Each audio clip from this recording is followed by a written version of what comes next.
jacaylka sidiisaba xiisa ayaa ka horeeya kana dambeeya aniga markii aan ku arkay waan ka helay qaabkaaga iyo sheekadaada waxaan isu barnay si walaaltinimo ah waataad ogeyd inta aan wada sheekaysan jirnay dhankaaga iyo dhankaygaba xiisaha mid ayuu ka ahaa waana jeclaa inaan kula kaftamo adiga muddo bil markaan isku meel joognay aad baxday magaalada ku laabatay 2 habeen kadib aad isoo wacday oo aad igu tiri waan ku rabaa waan ka helay oo waan ku jeclahay waad ogeyd sida wanaagsan aan kuu soo dhaweeyay inkastoo anigaba aan ku faraxsanaa xiriirkaaga muddo kadib jacaylkaad ii qabto mid ka zaayida ayaan kuu qaaday aniga farxad ayaan ka heli jiray adiga adna sidoo kale anagoo kala maqan ayaan soo dhoofay aniga balse xiriirkeeni ma jarin waan adkeeyay adna sidaadii ayaad ii ahayd muddo kooban kadib xiisahaagii wuu yaraaday maqalkaagu wuu iga sii dheeraaday markaan ku weydiiyey sababtana waxaad igu jawaabtay waan mashquulay iyo wax la mida waad ogay jacayl khiyaali ama been ah inaan kuu qabin aniga aan si dhaba kuu jeclaaday adigoo si kasta u mashquulsan ayaad waqti iga siin jirtay waqtiyadaada waxaad kalood go'aansatay inaad iga aamusto aniga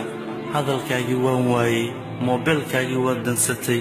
anigana ma seexan habeenno badan anigaa isa su'aali jiray yaabiyo ama kaa kadib markii aan la soo hadlay qof adiga kaa agdhowna ma waxaan kaa istaahilaa inaad dhahdo aniga wacayo howl ayaa ii taalla hadda ruuxa qiimo daradaas mudan miyaan noqday aniga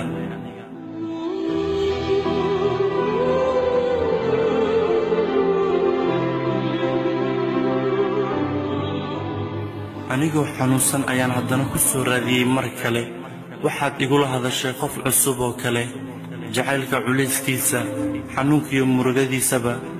anigaad ii xambaarisay sidii qof cusub oo kale ayaad igula hadashay aniga sidaas ay tahay waan ku farxay hadalkaaga waayo awood aan kugula doodo ma lihi kumana deyrin karo kulamana doodi karo waayo dabin ayaad ii gelisay welina aad igu gilgilaysaa waxaad ii ballanqaaday inaadan mar kale iga fogaanayn sidaadii hore aad ii ahaanayso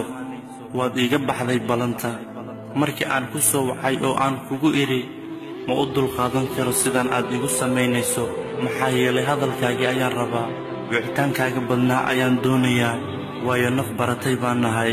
meesha aad ii naxariisan lahayd waad isxanaajisay hadalladan iga daa uma dulqaadan karo qofkii shalay baratay baan nahay ayaad i leedahay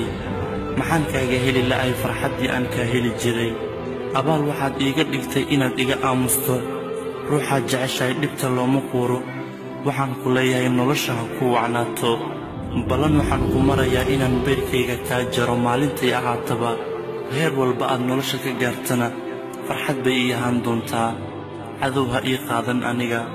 weligeed adduunyada wakhtiga qof saacida qofna waayaha xera aniga qofku waayaa xeray baan ahay